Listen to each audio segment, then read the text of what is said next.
Good evening and a warm welcome. I'm Griha Atul and you're watching Viewpoint. We begin this evening with talking about Prime Minister Narendra Modi's mega exclusive interview with Network 18 ahead of the G20 summit. While reiterating the G20 motto of Vasudhaiv Kutumbakam, or One Earth, One Family, One Future, the Prime Minister, while speaking to MoneyControl, went on to underline that very approach in India over the last 9 years. One that the Prime Minister claimed has yielded great dividends in bringing the country together to pursue progress and deliver the fruits of growth to the last mile. Prime Minister Modi importantly spoke on the upcoming 2024 Lok Sabha polls, claiming to be a relatively unknown face in 2014 and yet bringing in victory to the Bharatiya Janata Party by a huge margin, and also being hopeful that the people of the country will choose him yet again. Now, this interview, however, has sparked a political war of words, with the opposition unsparing in its criticism of the Prime Minister, accusing him of quote-unquote painting fantasies about a distant future when the country was going through a tough time.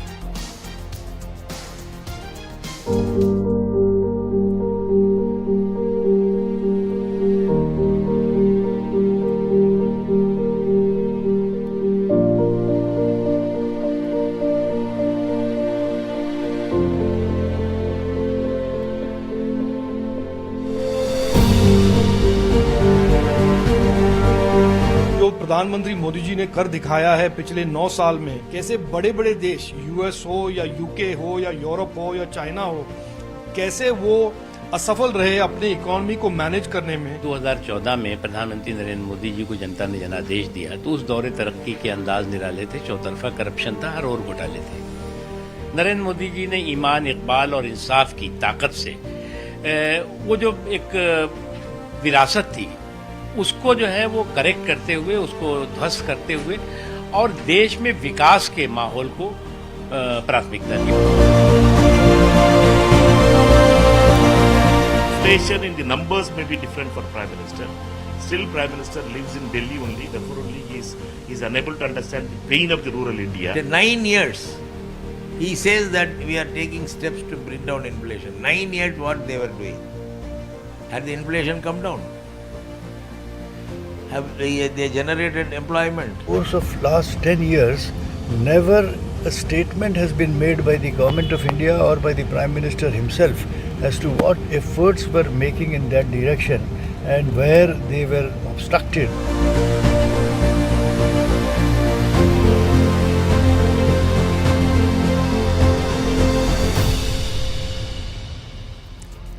Now, before I open this up to a panel of guests this evening on Viewpoint, let me first break down for our viewers why we are calling this Prime Minister Narendra Modi's big pitch for the 2024 general elections. Point by point, what exactly has he said in this interview with MoneyControl? The first point that he goes on to make is that no one really trusting our banking system before 2014. He's talking about the Indian banking system and how things have remarkably changed before and after 2014. He also goes on to claim that today we are one of the strongest banking systems in the world, reiterating that very point. He also goes on to say that he did not really go on to print more notes during COVID despite a huge pressure, did not really give in to the pressure, did not go on a rampant printing of notes. Diverted the money into COVID management, something that India has been lauded for. That is something that the Prime Minister spoke about. Also, price rise not concerning in India as the rest of the world. If we talk about the global economy as compared to the Indian economy, it has in fact seen a steady rise, and that's something that was a point that the Prime Minister went on to make. Before 2014, he says that no one knew me, but I still got a huge mandate. Now, he is claiming that he was a relatively unknown face as far as the national picture is concerned, and yet the people voted him and in turn the Bharatiya Janata Party into power by a huge mandate. Further goes on to say that 10 years on, he's talking about the report card of his government. People have seen a little bit of me everywhere. He's everywhere. From the United States of America, and people know him well after the US visit, he says, and also because of India's moon mission, the success of Chandrayaan 3 that people are still talking about, and that's something that the Prime Minister has also mentioned in this interview. I have no doubt people will choose correctly yet again. So that entire point of him saying that the people are going to be voting the Bharatiya Janata Party and in turn him back to power is something that he is exceedingly confident about. And this is exactly why the opposition also is up in arms, and they are in fact going ahead and questioning this entire report card that the Prime Minister has presented through this particular interview, and also the roadmap that he claims on setting as far as 2024 general elections are concerned. Let me take this across to my guests who are joining me on the broadcast. Charu Pragya of the Bharatiya Janata Party will be with us in a short while from now. Right now, we do have Sujata Paul of the Congress Party and also Ghanshyam Tiwari, who is a spokesperson of the Samajwadi Party. So we have members of the opposition, and we also have Mr. Deshratan Nigam, who is a lawyer and political analyst, who's also going to be with us very, very shortly. So let me actually begin with the opposition, because they will be given that ample platform so that they respond to all these claims that Prime Minister Narendra Modi is making. Sujata, let me begin with you. What do you have to say about this interview? Now that there are certain points that have been laid down by the Prime Minister, it is clearly a roadmap 2024 for the Bharatiya Janata Party, where the PM is going on to claim that they are doing everything brick by brick right in the 10 years of the governance under him. What are your views? I have gone through what he has said, kind of roughly, but I can just say that this is a season of interviews before the Lok Sabha elections of 2024, like it happened in 2018, and we remember the pink pants and the various interviews that happened at that time. The Prime Minister is certainly rattled by opposition unity, because the manner in which he is attacking the opposition, speaks about him. And I don't want to comment on what it says about him, because what he said at the BJP Foundation Day meet was no one can defeat BJP.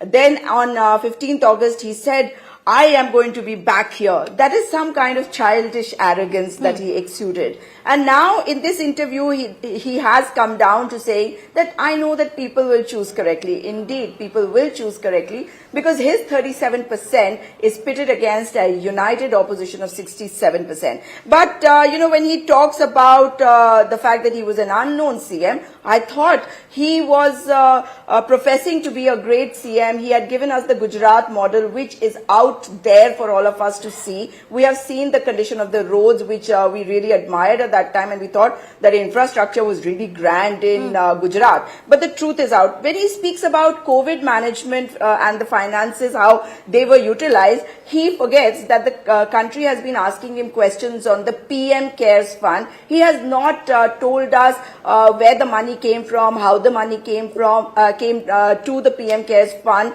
because China is definitely involved, and China is what scares him. It scares the life out of him, and that's why to divert issues, whatever he has been doing is, it has exposed him and put him on a spot, because at this time, when we have G20, and it is a great occasion for the country, might I say, before I go on to my points. If you remember in 1983, we had the non-aligned summit in Delhi, and we had 99 countries participating. This time in the G20, it could be 17 or maybe less. I don't know. Let's wait and watch how many countries are participating. I just hope that there will be more than 18 at least. But if the Prime Minister has had to have a Pew Research to tell Indians how Indians abroad admire him, it shows that he knows that if he does any surveys in India, those surveys are going to expose the fact that people have recognized all the jumlebazi that he has been doing. So, just one more point. When he says that, other parties have been, indulging in financially irresponsible policies which are destroying, the economy and the society in long run, it is a double speak of the BJP. This is a welfare state, and whether the center or the state, if they come up with welfare schemes, we know exactly how to execute them. We don't put people from the, when we bring them out of the poverty line, we don't push them back into it. But that's what the Prime Minister has done, and there is nothing to be proud of if in a country of 140 crores, there are 81 crores people who have had to live off free rations. This is a shame. Instead of that, he could have given jobs, reduced prices of commodities. Okay. Sujata Paul, essentially you're making a point of doublespeak by the Prime Minister, and I promised that I would give the opposition the chance first, considering we were talking about this interview by the Prime Minister. So Ghanshyam Tiwari, it's your word now. Doublespeak, how is the opposition really planning to counter the Prime Minister now that you guys will be attending that special session of the Parliament? Is all of this, which was mentioned by your colleague Sujata Paul, going to be a part of the discourse within the Parliament as well? Good evening, Riha, to you, my fellow co-panelists and the viewers.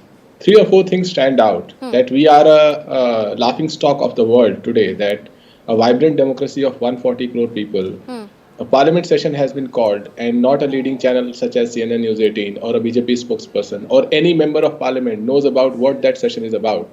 It is as if an astrological parrot will walk out of a cage, pick a chit, and that will decide what the nation should discuss in its parliamentary session. It is a shame also because this 17th Lok Sabha has the poor record of lowest number of seatings of parliament at a time when the government has a fantastic majority. It shows that BJP, the Prime Minister himself, do not believe in parliamentary democracy or the strength of parliament or the parliamentary debate. It shows in his own attendance in the parliament, his number of participations in parliamentary debates and taking questions, which ranks lowest among his contemporary prime ministers and other prime ministers. That's one. Second, he speaks about economy on a day that rupee records its lowest, 83.14. That is the news of the day, and it continues to slide. A prime minister who made fun of the rupee value compared to dollar and compared it to former prime minister economist Dr. Manmohan Singh's age is seeing the joke play on himself. Third, this interview is not a press conference. He has the infamy of being the only prime minister who shies away from a press conference, has not done a single legitimate press conference in the country. But that is the point that opposition has been raising time and again. And, you know, members of the media also understand that, Ghanshyam Tiwari. But let me actually bring in Desh Ratan Nigam. Charu Pragya was also with us on the broadcast. Charu, I'd let you have the last word on all of these accusations that have come in, because obviously it's the Prime Minister who's spoken. And we've got that kind of a platform of the Prime Minister reiterating those points ahead of 2024. But Desh Ratan Nigam, I'd like to understand from you, do you think the counter by the opposition is apt in the face of all of these points that have been raised by the Prime Minister? Well, Griha, in fact, what the world is saying about India, UN, IMF, World Bank, that India is the only beacon of hope or the lighthouse for the world in these gloomy times where the economies of the world are shrinking. India is one country which is talking about multilateralism and bridging the gap between East and West and North-South. And the global South, considered with India, is taking a lead and wants African Union to become a part of the global, network and uplifting the quality. Africa should not only be the continent providing resource exploitation, but their quality of life should also improve. And hence, Prime Minister, when he spoke to the MoneyControl, clearly spoke like a mature statesman, accomplished statesman, when he thought about the world. India, of course, India is at the center of the entire issue. So this is not about elections, but this was a kind of an interview before G20 meeting. And should not be looked into elections. Everything cannot be looked at the binary of elections. And therefore, let us be very clear. No, but the points essentially that we are raising is ahead of 2024 general elections. The Prime Minister on his own has gone on to claim and saying that he's had enough confidence on the people of the country and the fact that they will vote him back into power in 2024. So it has got everything to do with the run-up to general elections 2024. Let me answer that. Yes. Let me answer that. The fact remains that the BJP today is banking on the delivery of its schemes. About 60-70 crores people have benefited from various schemes apart from the free ration that we are giving. Nobody, Indian opposition has been saying that because India's condition is bad, therefore these grains are being given to the poor. But the fact remains that they are not saying that it should be stopped. So the hypocrisy of the opposition is quite clear. On one hand, they criticize the scheme. On the other hand, they don't ask for it to be stopped because they know the moment they ask that particular free ration to be stopped, there will be a backlash against them. So let us be very clear. Obviously, even if an international event takes place and the government concerned is organizing it, they must get credit. Those who work must get credit for that. And this is what democracy is all about, which is based on election. And therefore, every political party, apart from BJP, even the Congress, they are in competitive politics. They want to increase their vote share. And to say that the BJP only got about 38% votes let us be clear that it was the NDA which contested the election, and their vote share was of about 46-47%. So therefore, and the Congress only got about 19.49% in that election. Yeah. So if you have to do comparison, let us do proper comparison, and let's not be, brush under the carpet various facts which are for everybody to see. Okay. And let's Okay, be very, very clear. Charu Pragya, let me actually bring you in here now. The fact that the Prime Minister, an interesting aspect that I would want to bring in here, the fact that the Prime Minister said India a lot of times while talking about the country's growth and development, this at the time where the chief debate is whether to call the country India or Bharat. That is one political analogy which obviously will be part of the discourse for at least a week now till this entire controversy dies down. Do you think that's taken away the sheen on what Deshratan Nigam was talking about, that this is essentially ahead of the G20 summit? India has assumed presidency. It's an important year for the country. And all of that somehow has been put aside. And everything that has been spoken about is either about the parliament session, which the opposition claims they've not been consulted about at all, or it is about the nomenclature, Bharat or India. Priya, good evening. And I think the interview read brilliantly. I was very much impressed on reading a lot of the things, even though I knew about it. So I think India is poised on the brink of even more greatness. We have worked very hard to ensure our whole population moves together as one as we step into a brighter future. It's a great time to be an Indian globally. It's a fantastic time. And our Prime Minister does not want to get into non-debates. This whole debate discussion about India versus Bharat was started by the opposition. It was started by the opposition on simply reading the word Bharat somewhere. I think they forgot to read Bharat when people are being given Bharat Ratnas. They forget to read Bharat on their passports. They've forgotten to read Bharat in their own Bharat Jodo Yatra. I don't know what the whole problem is, because India has always been Bharat. In fact, Bharat has been Bharat since even before the word India was coined. And Prime Minister did not get into this non-debate at all.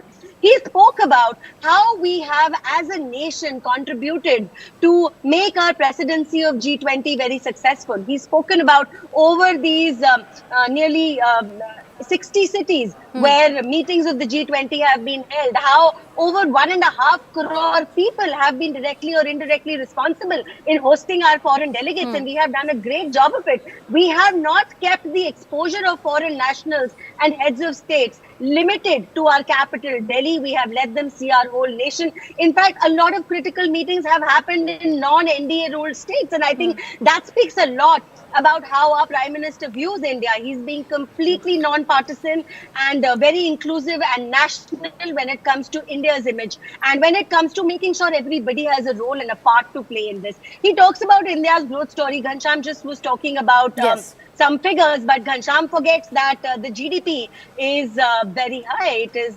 7.8%. We are poised to become the third largest economy in the world. Our Prime Minister promises that. We're already the fifth largest. We're the fastest growing economy, and that is after recession has hit most of the developed countries. That is after all economies have suffered a setback because of COVID.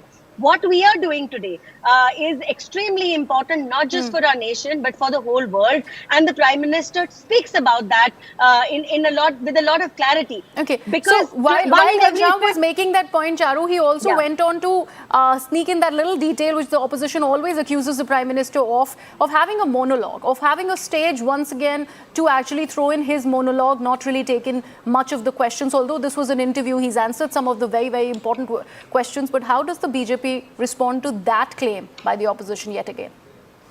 I'm sorry. I mean, if the best thing that you can find to criticize about our Honorable Prime Minister is press conference versus no press conference, let's remember that he's a Prime Minister who's connected to people directly. He conducts a Man Ki Baat. He's the one who's available on a tweet many a times. So please, I don't even want to get into this kind of a discussion, because he is a Prime Minister who's not just got his ears to the ground, his feet stay firmly planted on the ground. And that's the reason he wins hearts, not just in India, but globally. Okay, Sujata wants to make a point. Yes, Sujata, please come in.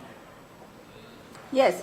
On 17th May 2014, when the Prime Minister delivered his speech, his victory speech in Vadodara, he said, I need 10 years to change the face of this country. But what has happened now? Now he's saying that, oh, by 2047 this will be done, in 100 years this will be done, in 1,000 years this will be done. So the fact is that he knows that he has not delivered on any promises, he has made false promises, he has only done jumlebazis. When he talks about deep structural reform in every sector as a majority mandate, ensured political stability, what kind of stability is this? When Manipur is unstable and there is a shutdown over there, there is a curfew over there while G20 is going on, the Prime Minister is not bothered. Now, I just heard Charu talk about meetings in non-NDA rule state. Thankfully, he started talking about NDA and they had no meetings of the NDA before this. And what do you mean in non-NDA rule states? The Prime Minister is not the Prime Minister of the BJP, for heaven's sake. He's the Prime Minister of the country and he better remember that. And he, of course,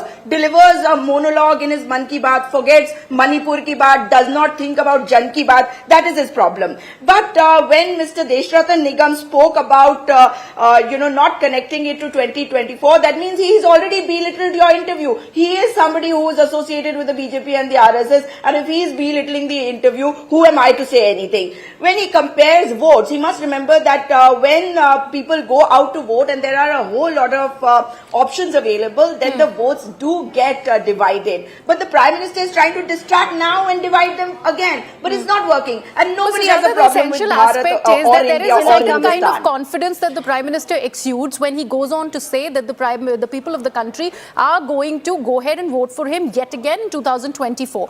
How is the opposition choosing to counter all of this? And is this Parliament session that we have spoken about earlier also during the course of the debate, is it finally going to be that platform to question the government? Because you have wasted this entire monsoon session completely. Opposition parties have been given another chance, and by the way of this complementary sort of a Parliament session, is this going to be well used? Are all of these questions going to be raised? Whether it is Manipur, I hope it's not a washout again, whether it is unemployment, whether it's China. You are saying essentially that the Prime Minister is only speaking about things which he is good at speaking about. He's staying away from controversial topics. Is that what you're saying? First of all, Griha, it is the responsibility of the government to run the house, and they have been a failure, complete failure, because they know that they don't have answers. And this is what you've seen. If I don't go into the sessions last year, let's talk about the February session or the monsoon session. It is the government which was unwilling to answer. And like my friend Ghanshyam Tiwari ji has just said, how many times has the Prime Minister been present in the Lok Sabha? When the no confidence motion was brought, he should have been present there because it was being brought against him. But it is the government which is responsible. It is the Modi government which refuses to answer. But what are we going to do? My leader Jairam Rameshji has this morning already elaborated on the fact that Mrs. Sonia Gandhi ji has written a letter to the Prime Minister asking for a proper debate on certain issues and give us at least 1.5 to 2.5 hours during the day. And there's been in a these response 5 days. by Will the government do it? If the agenda... Yes, if they don't, give an agenda of what they're planning to do, that's a shame, because this is a democracy. And the Prime Minister must remember that he can dictate terms to his clones and gulams in the BJP and RSS and tell them that I am going to do this at 8 p.m. or 9 p.m. or 10 p.m. and you have to follow it. Charu, well, this country is a democracy. The opposition is going to be taken on board by him, and he might as well remember Sujata is that. done speaking. Okay, Charu, please go. Griha, thank you. When Sujata speaks, I want to use a Hindi acronym. Kisyani Billi Khamba Noche. I mean, you are talking about your alliance and your party as if you had these great achievements in the recent past. But tell me, what is the agenda of your alliance? You had that meeting in Mumbai saying that you'll come out with a common minimum Did program. I ask you the agenda of the NDA? Did I ask you about the agenda of the NDA? You tell me the agenda of the NDA. Why did you have a meeting of the NDA now? When are you going to have the next meeting of the NDA? We are talking about the agenda of the Parliament. No, she should remember. She is the Kisyani Billi Khamba Noche. Kisyani Billi. India has run into you big time, frustrated and desperate. Can I finish, please? All right. Can I finish? The quick point. Can I finish? Yes. Also, when the opposition speaks in certain ways, in certain terms, it's upsetting that their agenda, of course, should be focused on Manipur, as is ours, but their agenda should also be focused on the recent news of crime, which comes in from the state of Rajasthan. Continually news is coming from Rajasthan. I've not heard one of them speak out about it, and that's painful. What has about happened tree? in Tamil Nadu This is known as recently? what about What tree? has happened in Tamil? Madam, Take on I every did not issue. speak over you even once. Take on every issue. Should they not teach you? No, take on every issue, but don't indulge in what about tree. I will not let you indulge in what about tree, Kisyani Billi. Okay, let's not do this. Let's not get personal. I already requested Charu. I'm requesting you also, Sujata. She's the one who did it, no? I requested her. With all due respect, Sujata. Desh Ratan Nigam, the other point essentially that has been made. One second, let me actually, I'll come back to you, Charu. I do want to talk about Tamil Nadu because the opposition cannot get away by just saying about we're talking about Rajasthan, we're talking about Tamil Nadu. Opposition talks about Manipur. There is a clear divide between the centre and state. We want to go there. We want to go there, but we are essentially also talking about this interview by the Prime Minister. Now, Desh Ratan Nigam, I'd also want to reiterate one more point that the Prime Minister goes on to make. This entire point of whataboutery that Sujata Paul was making has been trailing the Prime Minister in every speech that he actually does, or even the interviews that he has taken, which opposition will beg to differ. He doesn't do as many. He goes on to call himself a relatively unknown face before 2014, and yet the people of this country voted him and in turn the Bharatiya Janata Party to power in 2014. How does one read that statement? Why relatively unknown? He was fairly known as the Gujarat Chief Minister. No, certainly, but he was known as the Chief Minister of Gujarat, and post-2014 he is known as the Prime Minister of the entire country. Yes. So there is a difference between the CM and the PM. And therefore, his humble background is always one thing that reminds him that he has to work for the last man standing in the queue, the Antyodaya Yojana that we all talk about. And therefore, he's been giving interviews and very candid interviews where he is generally not asked about what food you had, how do you handle your pets or things like that. These are very serious issues on which he spoke: the economy, the multilateralism of the world, the Chandrayaan and the space missions that we have, and the speed and scale of the development. And yet stayed away from the prickly issues. I just heard Sujata, she's talking about China, she's talking about unemployment, job crisis in the country. All of that has been done away with. Let me answer that. So far as the unemployment is concerned, we went through a difficult COVID times and now things are back. EPFO data says about a year back, 58.8% increase has taken place in new registration, which means employment. And let me tell you, employment is in concurrent list.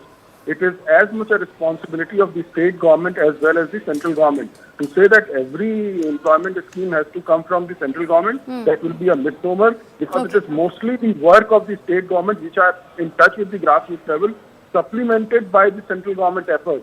So the narrative which is being built is that the state governments have no responsibility so far as the employment generation is concerned. Every state has a responsibility, and today Rajasthan has the highest level of inflation, highest rate of crime, and highest level of unemployment.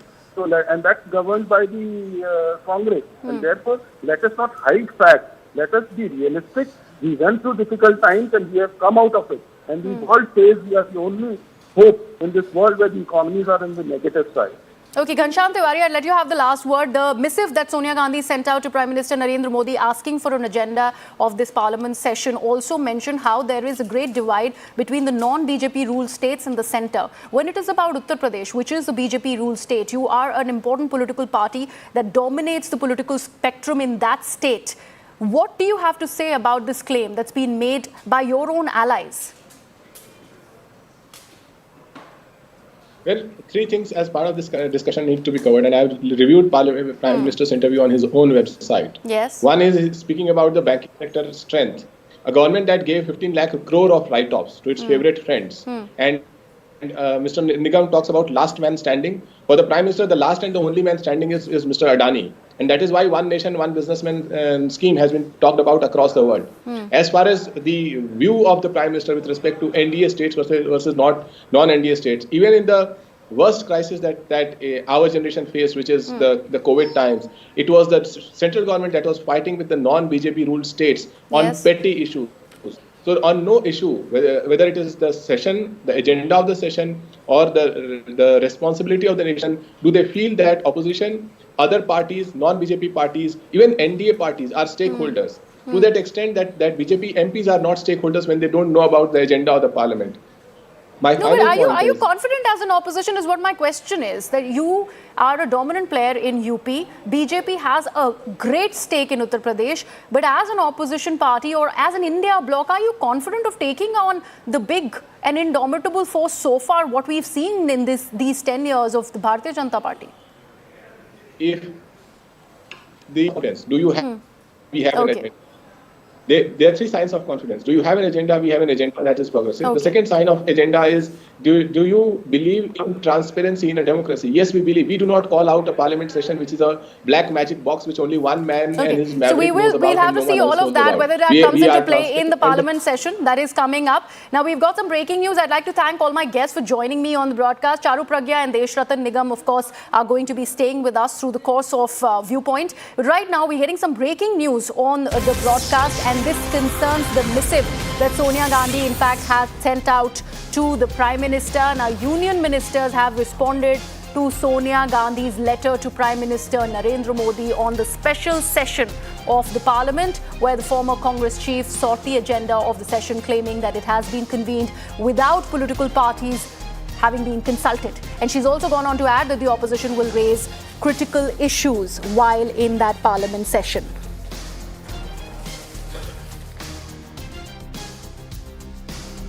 Srimati Sonia Gandhi has written a letter regarding the calling of the session from 18th September to 22nd September, and she is trying to make politics regarding the calling of the session, actually which should not have been. And there is no question of any politics here.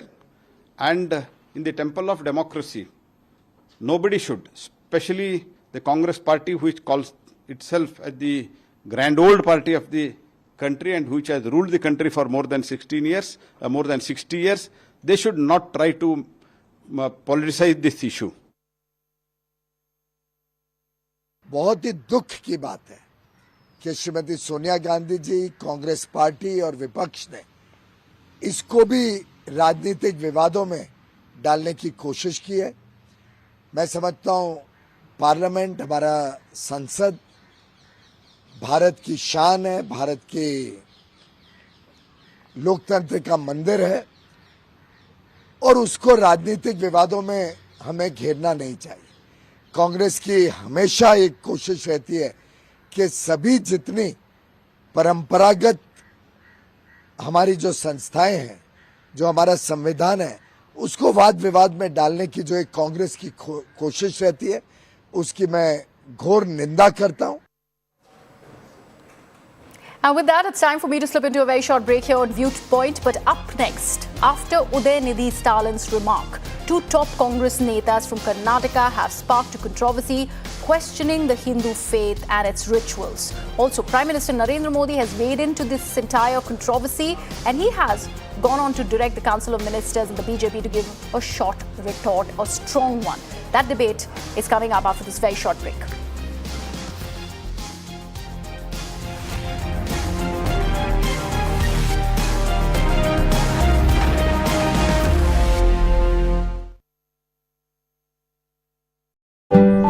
Reforms as his government has done in the last 9 years. PM saying in 2014 he came to power on the basis of promises he made to people, but in 2019 he got even a bigger mandate because of the performance his government showed, as well as the future roadmap that his government had laid out. And this, because of this huge mandate, a strong, stable government, that deep structural reforms could be carried out, which is contributing to India's growth and reining in inflation, but at a time the world is struggling with the issue of inflation.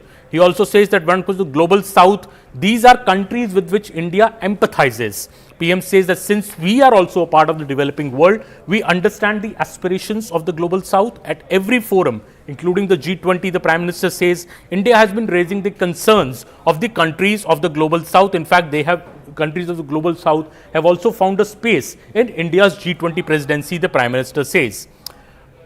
in other words, in other important things which I think the Prime Minister has said, PM speaking a lot about India's focus on clean and renewable energy, India achieving its climate targets way ahead of time compared to the developed countries. PM speaking also about that in the Paris meeting when he said that India would ensure that 40% of energy would come from non-fossil fuel schemes sources by 2030. We achieved this in 2021 itself, 9 years ahead of the promise we had made in Paris. So I think the Prime Minister is stressing a lot on that and also saying that India is increasing its capacity of renewables. The installed capacity of solar energy has already gone up 20-fold, PM said, and we are now among the top 4 countries when it comes to wind energy. Very important points being, I think, made by the PM on the issue of climate change. Also, PM speaking about the interconnectedness of the world, how geopolitics can have a significant impact on decision making. He has said that countries need to offer stable policies that encourage trade, industry and innovation. During the India's G20 presidency, India is playing a significant role in strengthening the multilateral trading system and providing rules-based global trade. Very important statements again coming from the Prime Minister. I think other points that I would like to highlight, what the Prime Minister has said is also how India's G20 presidency has played a great emphasis on addressing the global challenges posed by the debt crisis in low income and middle income countries. In fact, he has said that this is something all countries should take care of, and in that load also speaking about how in our country too, in India too, on multiple platforms, the PM has spoken about the need to be alert against financially irresponsible policies. I think the Prime Minister is stressing here on the freebie culture in the country, especially the Congress party offering these freebies in states like Himachal Pradesh, Karnataka, and now in the next poll-bound states of Madhya Pradesh, Rajasthan and Chhattisgarh. The Prime Minister is saying that the long-term implication of such policies of freebies destroy not only the economy but also the society. It is the poor which in fact pay a hefty price for these freebies in the long run. He said yet again the good thing is that people are now increasingly becoming aware of this problem, that freebies is not the way to go, and in the long term of the economy, what is important is empowerment of the people and not the freebie culture. PM also speaking a lot about the UPI, Aadhaar, and how India is globally known for its tech talent, how due to the Jan Dhan Aadhaar JAM Trinity, even the poorest and the most vulnerable of people know that their rights cannot be snatched away. The benefits of the government are directly reaching into their bank accounts. The Prime Minister speaking about it. He spoke about how foreign delegates, when they visit India, they're surprised how you can scan QR codes and make digital payments. He has mentioned that also. And he has said that India has accounted for almost half of the real-time digital transactions happening in the world. And in fact, he says the world wants to associate with India to learn and adopt the UPI. The PM also speaking about the inflation being a key issue, as I spoke about earlier, how the pandemic and conflict changed the global inflation dynamics. But he says that as far as India is concerned, we have taken a number of steps to control inflation. Even in the face of adversities and global dynamics, India's inflation, the Prime Minister says, was 2 percentage points lower than the global average inflation rate of 2022. And he says that his government continues to make pro-people decisions to boost the ease of living, referring to the recent decision on Raksha Bandhan to reduce the price of LPG cylinders by Rs 200 for all consumers. The roadmap to the 5th largest economy, of course, one of the favorite topics of the Prime Minister, on how India is going to become the 3rd largest economy in the world, something that Prime Minister Narendra Modi takes immense pride in. The roadmap of the same, he is saying that is a privilege and honor for us that people have placed their unprecedented trust in him. They gave him 2 full mandates in 2014 and 2019. And very important, I think the highlight of this interview for me is this line, that due to this political stability, every sector could see deep structural reforms. The Prime Minister speaking about how foreign direct investment in India has broken records year after year, how export records have been broken in services, goods, and how India has taken this great success across sectors. And this line especially, I would also say it must be specially noted that women are emerging as the driving force of our growth journey. PM crediting the women leadership of this country on how it has propelled the growth journey of India. And this is something that he says that every sector that is on an upswing is seeing women take the lead. Very, very important interview by the Prime Minister to MoneyControl. His first digital interview, speaking on a range of topics, I think sets the tone for the upcoming G20 Leaders Summit this week and the battle of 2024. When it comes to the global south, these are the countries with which we empathize. So as said Prime Minister in an exclusive interview with MoneyControl today, speaking on in a great detail on the global south. He said that since we too are part of the developing world, we understand the aspirations of the global south countries. At every forum, the PM said, including the G20, India has been raising the concerns of the countries of the global south. To quote the PM, as soon as we became the president of the G20,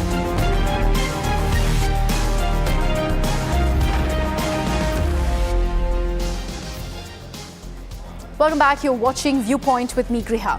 Now, DMK leader Udhyanidhi Stalin's remark on Sanatan Dharma that was soon followed by BJP's stinging criticism of the opposition bloc has predictably dented the ideological unity of the India parties. Now, remember, the DMK views Sanatan Dharma as a belief that propagates Brahmanical Hinduism and divides the society and people in the name of caste.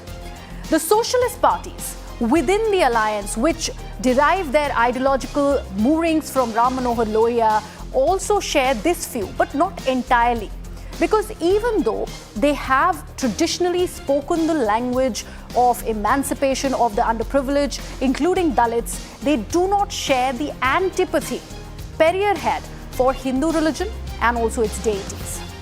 And amid this divide, while the opposition was still trying to find a common parlance to present their support to their ally, the DMK, there came in another remark by Karnataka Home Minister G Parameshwara that would be readily deemed controversial under the current circumstances and the current climate. Parameshwara, remember, had questioned the origins of the Hindu religion.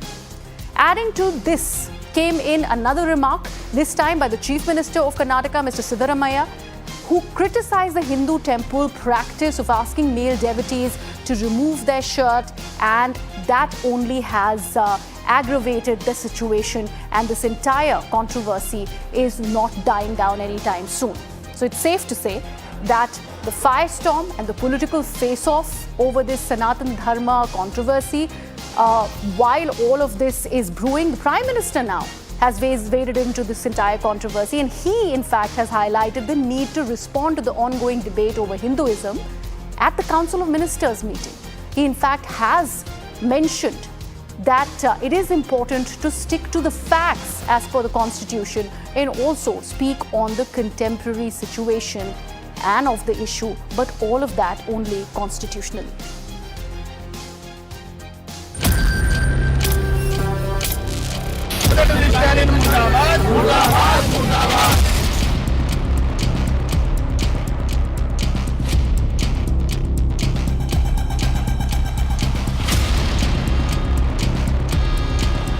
Hindu ಧರ್ಮ ಯಾವಾಗ ಹುಟ್ಟಿತು, ಯಾರು ಹುಟ್ಟಿಸಿದ್ರು ಹಿಂದೂ ಧರ್ಮ ಇನ್ನೂ question ಮಾರ್ಕೆ ಬಿದ್ದಿದೆ, ದೊಡ್ಡೆಲ್ಲ question mark.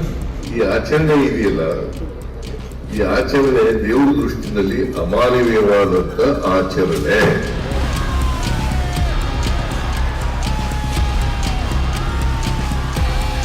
क्या भारत के संविधान में किसी भी पूजा पद्धति को नष्ट करने का अधिकार किसी ने दिया है?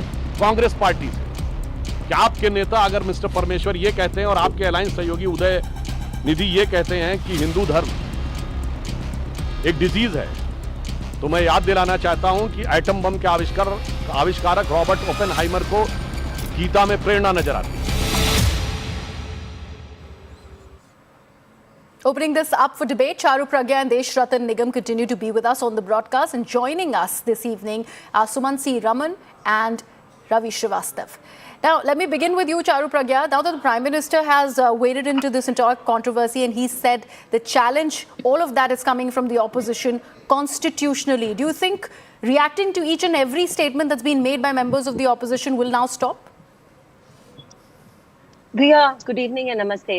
I'm not privy to exactly what was said in this council of meetings, and I'm not sure what were the words that our Honourable Prime Minister used.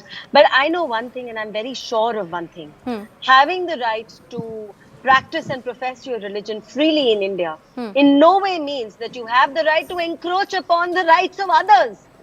It in no way means that you can call out for the eradication, the genocide of over 80% of India's population, and that has happened in this country. Now, what has happened is terrible, and I have no words to express my grief. But beyond that, the kind of support that has been pouring in for him, the kind of alliance that has been forming behind him over this issue, it's even worse. I have not heard any political party which forms a part of this India alliance speak out against him. That's the first worst thing. Out of these 28 political parties, one said this. Few have spoken out in his favor. The others have kept mum. Are we to believe then that the meeting in Mumbai was all about this agenda? Was the meeting in Mumbai to understand and figure out how to organize this one big grand conclave, call it the conference to eradicate Sanatan Dharma, make statement after statement, have no remorse, do not apologize, in fact have echoes from all across the country in your support. Now this is a space which needs to not be ignored any further. I am sorry, again and again you cannot get away by attacking the Sanatan Dharma. You cannot get away by professing to speak about what you don't even understand. Stalin Jr. used to call himself an atheist once upon a time, then he became a Christian, and now he knows about Sanatan. So thousands and thousands of years ago, Sanatan existed, it exists today, and it will continue to exist well into the future. Many like him have tried to destroy us, all have failed. And I'm still in a place where I don't understand why the other political parties are not speaking out against him. Because if that's the case, then the people of India needs to know this is what their alliance met to decide on. And yet, Sumansi Raman, none of the other opposition parties have decided to join us on this debate. We are having a representation through you, through Ravi Srivastav.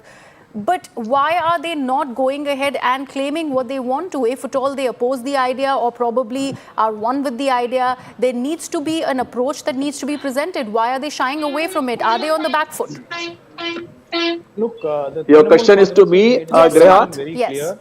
The Uddhav Thackeray's Shiv Sena has made it very clear. Yes. So there have been parties that have clearly, made their position well known. Within the Congress itself, Mr. Kamal Nath, Mr. T.S. Singhdeo, they've all expressed their disagreement with the statement. Now, who needs to actually clarify is the Congress leadership, which has been sort of wishy-washy on this whole thing, because they are the ones who are likely to get hurt by this, electorally outside Tamil Nadu. The DMK is not going to suffer because the DMK has been saying the same thing for the last 50 years. In Tamil Nadu, people like us who have been following the DMK know very well that this is something that they say this is bread and butter stuff. So it will appeal to their constituency. It may actually consolidate their vote base. So they know that there is no downside in it for them. What they don't realize is the damage that they are doing to their alliance partner. And today I thought perhaps the Prime Minister wading into this is probably the reason is probably that they sense a political opportunity. They sense an opportunity in making this an election issue and taking it further across the Hindi belt to embarrass the India alliance. So I think that is the reason. Otherwise, I think enough has been said on this topic. And I, for one, disagree with what Mr. Udhayanidhi Stalin said. I think he has said it without understanding what actually Sanatan Dharma is. But that's not the point. The point really is that it is being picked up by the BJP because the DMK has been saying this for 50 years. Did the BJP object to it earlier? I can show you dozens of speeches of DMK leaders saying exactly the same thing. I've never seen such an outrage coming up against this in any part of India before from BJP. So this is purely for electoral gains that they are doing this to try and... I'd let Charu Pragya quickly respond to it. I'll let Charu Pragya quickly respond to it. Then I'll go to Deshratan Nigam and Ravi. Yes. I appreciate it. Thank you, Priya. See, first of all, whatever they have been saying in the past is different here. An entire conference was organized. It was an organized attack on our dharma. So this is not like every other time. Madam, it is going on for 50 years, madam. You are not aware. Sir, can I please? Okay, Suman, let her respond. Sir, can I please finish? Let her respond. Yeah. Sir, can I please finish? Suman, now all the Charu, please go ahead. Instances, videos are there. All the clarifications which have come later and they're all feeble, but they say that they are against the caste system in Hinduism. That's what they are trying to clarify with, wherein Stalin Jr.'s words were very clear. He calls out for eradication/genocide. That is what his Tamil meant. So I'm sorry, do not equate this to all the other times that he's spoken out against the fact that the BJP has been reiterating this point. He did not call for genocide. Yeah, Sumant, let me ask that very point to Ravi. No, that is incorrect. Yeah, I'm asking that exact point to Ravi. Let him also get in a word. Ravi, the fact that this is a point that's been reiterated by Bharatiya Janata Party, by the point that Udhyanidhi Stalin made in that speech, which refused to obviously eventually apologize for, is that this was a call for genocide. Do you think this is just making too much of the current climate, and also considering the fact, this point that Sumant also was making, that this is a political brownie point that the BJP is choosing to go ahead and achieve through this, and that's why they are sort of aggravating this entire statement and making it sound like what it is, or probably what it's not, by calling it a genocide call, which was not exactly made by Udhayanidhi Stalin. How do you actually respond to these claims by BJP? Absolutely, Griha. I fully agree with that he has never asked for any genocide. He has asked only for eradication. Eradication, the ideology of the DMK is known to the whole world for ages. I mean, this Honorable Periyar or Baba Saheb Ambedkar, they have voiced the same views, except that the language of Udhayanidhi Stalin was a bit crude, and whatever content is there is absolutely correct. And this has been going on for ages. These are their views. They are their political ideology. So that is what he has mentioned over here. He never said eradication. You eradicate poverty. Do you cull the poor people? You want a Congress Mukt Bharat? Do you want to cull the congressman over there? It does not mean to cull anybody. He means eradicate means to remove. This is what he has said. And now I come to the Sanatan Dharma. What you boast about, it's a religion full of contradictions. The discrimination, the inequality, the superstition, the views toward the women. What is so sacrosanct about the Sanatan Dharma? It has got all kind of ills and the evils within the religion. Can I speak in the same way about Christianity or Islam? Let him complete his point. Let him complete his point. And what Ravi, why then, if this is a religion which is raked with so much of issues, why then there has been one point that's been made by one of the opposition allies in the DMK. Why is the opposition not united in that support? If it has got so much of issues, there have been divisions within the opposition alliance. They are not one with what Udhayanidhi Stalin really said. This has nothing to do with the alliance. This is altogether different parties' ideology. Somebody practices something else, somebody practices something else. So all the more reason not to use such stark statements about anybody's religion. No, they have made it clear. Venugopal made one statement. You saw Priyank Kharge. He said every religion has got the inequality. Inequality is not good. He has criticized all religions for that matter. It is a Congress view only. Parameshwara said that it is the Hindu's origin is not known. Siddaramaiah said that I had to take off my shirt. And this is what is happening in Kerala temple. You know the Sabarimala issue? Yes. The women are not permitted over there. So these are the ills with the Sanatan Dharma. This is what I'm saying. And there is a factual error there. In Kerala temples, nobody is allowed, no male is allowed to enter with a shirt. So this is not like some people are allowed, some people are not allowed. That is factually incorrect. But that's exactly what Siddaramaiah said, and which is what he was also quoting. No, but Deshratan Nigam, he said some people. Sorry, he said some people were allowed and some people were not. Okay, so that is my question exactly. Deshratan Nigam, don't you think this is also making matters worse for a controversy that's already brewing? It has not died down. And then you have members of the opposition, namely the Congress party, one of the principal opposition parties, going on to make statements which are going to be misconstrued, like Sumant is mentioning, by way of whatever they are saying about the Hindu religion, because this controversy is still brewing. Then you have a Parameshwara making a statement about the origins of the Hindu religion, or the Karnataka chief minister saying whatever about the entry to Kerala temples. I think you're on mute, Deshratan Nigam. So one thing is very clear, nobody knows the origin of Sanatan Dharma because the word itself means ageless, timeless and evolutionary. It is not fixed through any code, through a book. Yes. So we are inquisitive, we have sense of inquiry, we are evolutionary, we are scientific. Yes, certain problems have come over 1,000 years of foreign rule and invasions. That is also being addressed, and there are a lot of reforms going on. But can any other religion boast of that? Can they go from that laid down code in a particular book? No, they cannot. Then there is sartan se juda. If you try for blasphemy, there is punishment of death. So this is the only religion which is flexible and allows everybody the diversity to reach God in its own way. You want to worship plants, you are welcome. You don't want to worship plants, you are welcome. So this is the only religion that does not look down upon any other religion. So the Prime Minister is very clear If you And yet the attack argument of discrimination against the Sanatan Dharma continues. It's been age-old. Whether it is not just about the Dalits, it's about underprivileged, it's about women. And that has been part of the discourse. And the whole idea is that why are we just comparing religions here? There is a discourse that's been started by DMK. Something that Sumant was mentioning has been said time and again ever since the inception of the party. Why make it into a furor right now? Is it only because the polls are nearing? Had that not been the case, BJP would not have been making it into an agenda at all? See, Griha, in fact, what happened was, look at the timing. People come out of the ... alliance in the open and then start making all these comments. Okay. So the narrative is being set by the opposition, which is there is a chain of events from saffron terror, Hindu Pakistan, then so many other things. And we have seen some Jota blast Pakistanis who were there. They were allowed to run away from this country, who are actually Pakistanis. So there is an entire chain. It is not new. However, if you what is the point here? The point is that this today, whether it is elections or not elections, Prime Minister is very clear, and the people also are being very resentful against such kind of statements, and they have taken up the cudgels against DMK and whoever has spoken. Okay. So this is a new India. We are not going to tolerate. We are going to deal with these Can I people make on a point, the Divya? on the Can I on the also street add and something? otherwise also. Okay, Therefore, Ravi, quick point.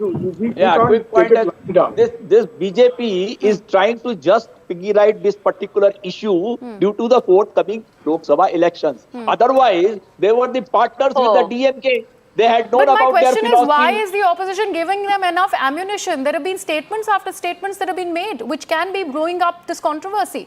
How will the controversy die down? Because the BJP is fond of polarizing. And they want to polarize people on this particular issue. So they are just making a issue of it. They never made an issue of it when DMK was their partner. They knew their ideology very well that time. They never spoke against that. But today they have got a problem because they want to polarize people. This is a Hindu ideology against the others. That deliberately they are doing it.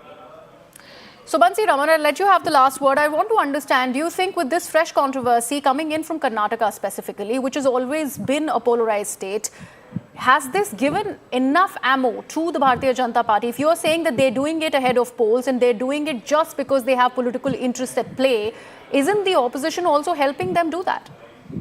No, I wouldn't say it's only because of the election. It can also be a diversionary tactic to take attention away from the recent issues. Okay. Xi Jinping or Putin are not coming for the G20. Then, of course, we've got the Adani issue, which flared up a week ago. So, and this sudden parliament session for which nobody knows why it's even being called. Okay. So, all of this serves as an effective diversionary tactic to be talking about something like this. It's something that primarily plaguing the BJP it once is the again. I'm really sorry, I'll have to cut you out, Sumant, and I'd like to thank all my guests for joining me.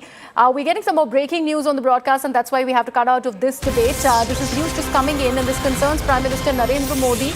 There's been a departure statement just ahead of his visit to Jakarta, and Prime Minister has gone on to say, I'm quoting from that statement, I am travelling to Indonesia at the invitation of Joko Widodo to participate in the ASEAN-related meetings. In fact, he also claims that his first engagement will be the 20th ASEAN-India Summit. In fact, he also says that he looks forward to discussing with ASEAN leaders the future contours of partnership with India. Let me actually take this across to my colleague Siddhant, who's joining us on the broadcast. Siddhant, that's an important statement by the Prime Minister. All this right ahead of the G20 summit. He's already talking about his departure to Jakarta and talking about meeting with the ASEAN leaders.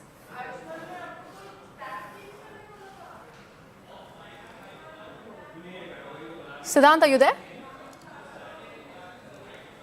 Seem to have lost that link with my colleague Siddhant, but like I was mentioning, this is a statement by Prime Minister ahead of his departure to Indonesia. Now, he says that he is in fact going to be meeting with all the ASEAN leaders. This is the 20th ASEAN-India Summit, where he is keen on discussing the future contours of India's partnership with the ASEAN countries.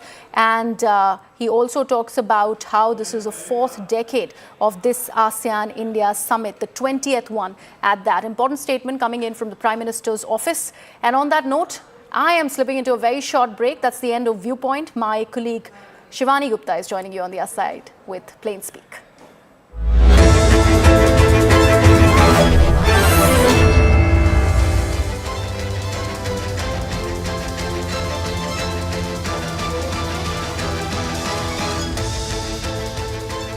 Welcome everyone. Thanks a lot for staying with us. You're watching Plain Speak with me, Shivani Gupta. A significant political showdown has erupted over the special parliamentary session scheduled by the central government from September 18 to 23. The centre has remained tight-lipped about its plans, leaving room for speculations and assumptions. Now, amidst the G20 summit, it seems highly unlikely that the government will unveil its agenda. The details of